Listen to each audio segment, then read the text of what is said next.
think the mayor of Charlottesville took a page out of the book from the mayor from Baltimore. What was her name? Forget her name. Remember, she said, what was her phrase? Give them space. Give them room so that they can get it out of their system. Give them space. And look, the police were ordered to stand down in Charlottesville. Somebody wanted that to happen, folks. The police were told to stand down. The police were saying, no. We were retreating to go get our riot gear. Well, why didn't you show up with riot gear? But if you retreated to get the riot gear, why didn't you come back with the riot gear on if that's where you went? They were ordered to stand down. I'll tell you something else. I think all of this is organized, folks. I think Terry McAuliffe, in fact, was trying to use this whole episode to launch his presidential bid, and he botched it because he doesn't have that big ability to get noticed. I mean, this is a pretty big deal. This is what Democrats do. This is what Clinton, the Oklahoma City bombing, launched the rebirth of his presidency, which is exactly the Democrats see a crisis and find out how they can benefit from it, while making people think they're trying to fix it or solve it. And I think McAuliffe was doing the same thing. I think, remember Rahm Emanuel, a crisis is a terrible thing to waste. I think not so much the people that wanted this to happen, but knew it was going to, and so let's see if we can milk it. And in order to milk it, it had to happen. And in order for it to happen, the police have to stay out of it. As the NYPD said, wouldn't have happened here. We wouldn't have let these two groups get within eyesight of each other. And we certainly wouldn't let some renegade car enter this whole scene. Somebody wanted it to happen. Or somebody knew it was going to happen and didn't want it to stop because they wanted to try to capitalize on it. Back to the phones we go. El Rushbo here, having more fun than a human being should be allowed to have. And if you were in my shoes, you would be too. Look, if I didn't have this every day, this microphone, I'd be as hogtied frustrated as you are. And I am. I'm just acknowledging I have an outlet for it here. But folks, all of this is all organized, and it isn't anything new. The same people that rallied after Hurricane Katrina are this bunch. Same people were in Ferguson, the same people that rallied in Oakland, the same people that have been around for at least since the Bush administration, Occupy Wall Street. It's the same bunch of people. Just moving from protest to protest and march to march. It's the same bunch. Now, they do have their true believers. Don't misunderstand. I mean, there's plenty of poisoned-minded college kids out there who have been brainwashed and literally poisoned with hate for their country. And they're there. But I'm talking about the organization for this. It's being done on purpose. It's not spontaneous. It's being done on purpose. It is reported as though it's all spontaneous. It's reported as though everything was peaceful and everything was tranquil until some people decided to march in Charlottesville to oppose the tearing down of the Robert E. Lee statue. And that is what ignited the flame. And that's the exact opposite of how this is all happening. It's the left that is thoroughly organized and bought and paid for and is essentially on call, if you will. They are on standby. Few people would probably know that or acknowledge it, even if told, because the way it's reported makes it all look spontaneous. It makes it look like, well, just when Indiana, Mike Pence signed into law the Religious Freedom Protection Act.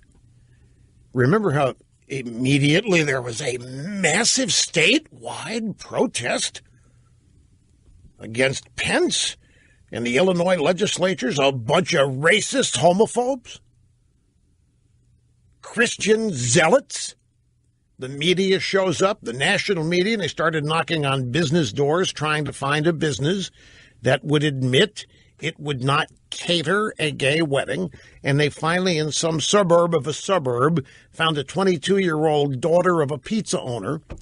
I win, I don't think I win. And they just descended on this poor pizzeria and this young woman, and they painted her out to be the modern incarnation of evil. That was all planned and action waiting in the shadows for the go signal.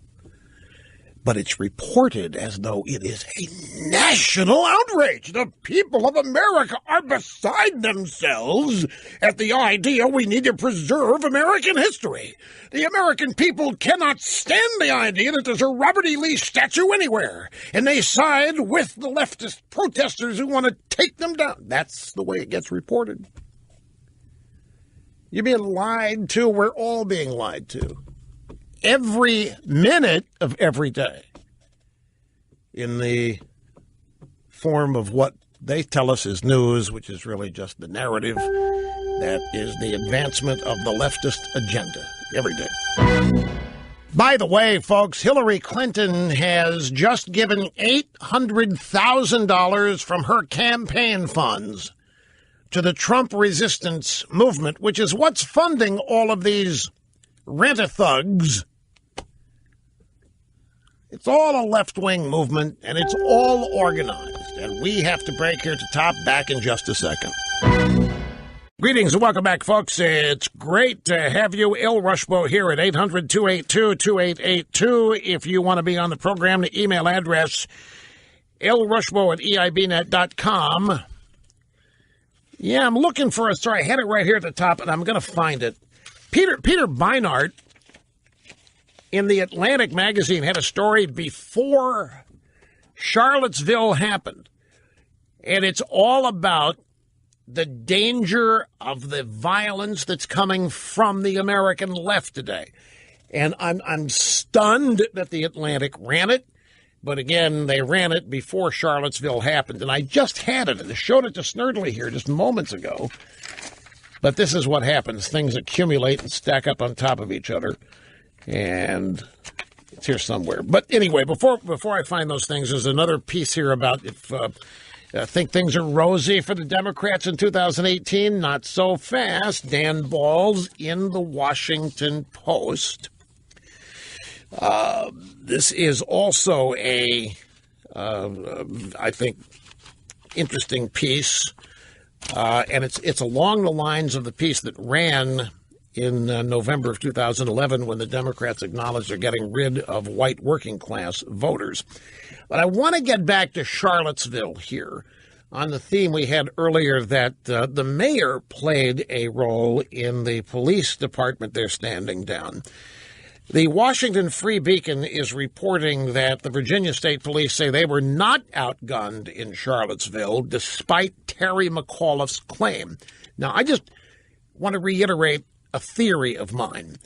I'm not suggesting that any of these people made this happen or orchestrated the event. I think they knew it was going to happen and sought to capitalize on it. I think that's why the police were told to stand down. Terry McAuliffe wants to be president. He's thinking of, seeking a Democrat presidential nomination for 2020.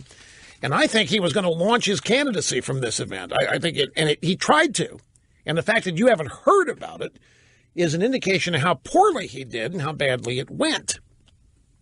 But it's right out of the Rahm Emanuel playbook. Never let a good crisis go to waste. And I've been saying since yesterday, in any of these events, you ask yourself who benefits. There's always a benefit here because this is organized. These protests, these riots are all organized and have become strategic. They are tools that the American left, the Democrat Party, is using to basically transform the country, to essentially take it over, making it look like they are nothing more than the representatives of the popular opinion of the country. It's one of the greatest scams that we've seen being run. The media is complicit and makes it happen. And Terry McAuliffe, in the aftermath, in order to explain why didn't the cops do anything? Why did the cops stand down? It's a big deal. And McAuliffe came out and said, well, the riot cops and the state police, they were outgunned. I mean, these Nazis and these white supremacists, they had military-grade ammo and weapons. Really? Well, it's what McAuliffe told the New York Times Sunday. He said the right-wing protesters had better equipment than the state police, and that accounted for part of the reason police took what critics have decried as a hands-off approach. McAuliffe said, hey, it's easy to criticize, but I can tell you this, 80% of the people here had semi-automatic weapons. You saw the militia walking down the street. You would have thought they were an army. I was just talking to the state police upstairs. They had better equipment than our state police had. And yet not a shot was fired, zero property damage. So he's trying to claim credit here. The Nazis and the white supremacists were a militia, and they had better weapons than the state police. Now, wait a minute. All of a sudden, Democrats like Terry McAuliffe are saying the police are not sufficiently armed? I thought the Democrat Party was the party that believed the police were vicious, mean, racist pigs.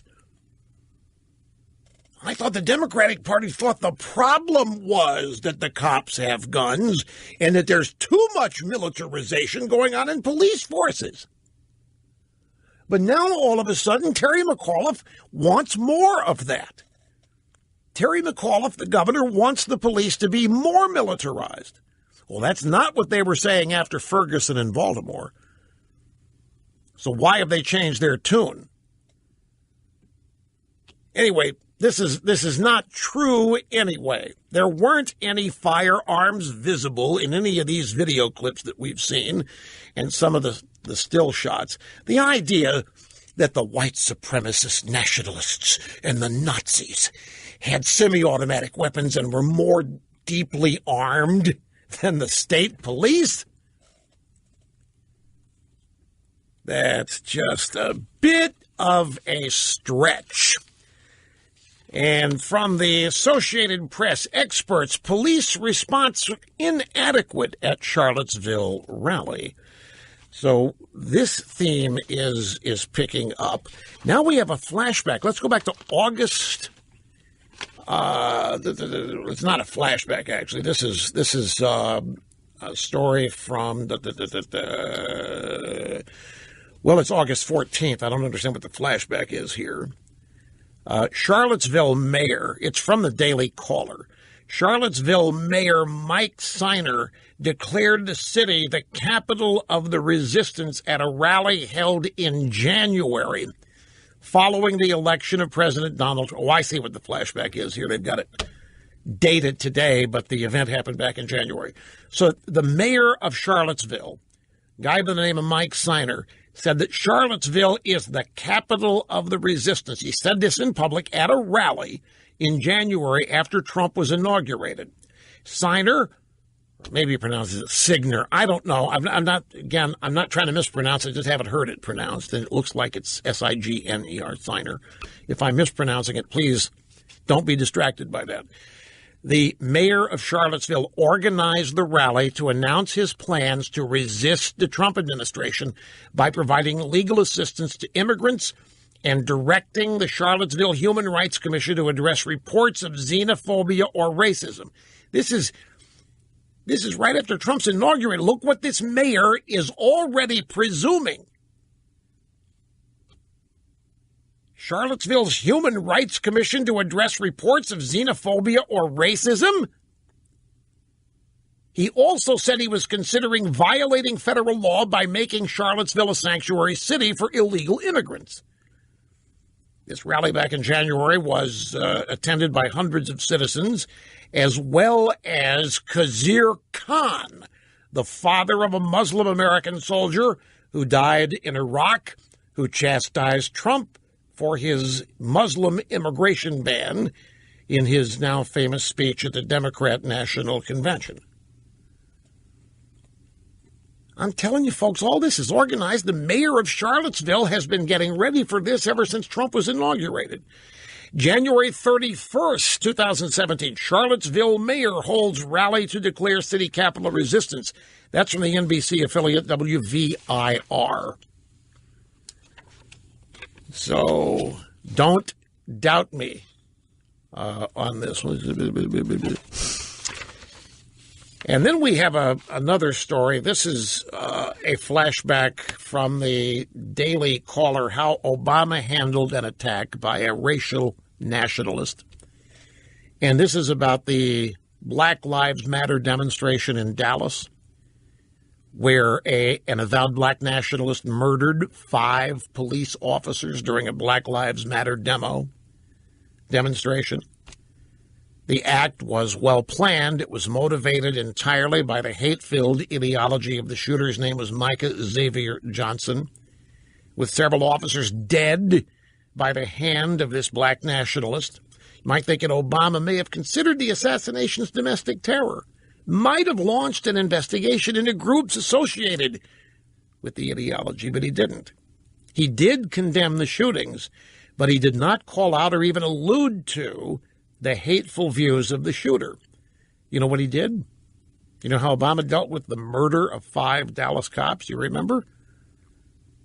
He blamed powerful weapons for the violence. Loretta Lynch, the Attorney General, exploited the tragedy to push for gun control, praised the cause of Black Lives Matter. No mention of the shooter's ideology, no mention of the shooter's hate in her statement.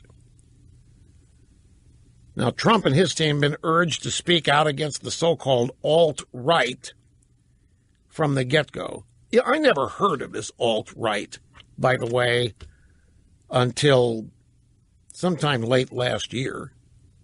And when I was first asked what it is, I didn't know. I couldn't answer it. I don't know what the alt-right is.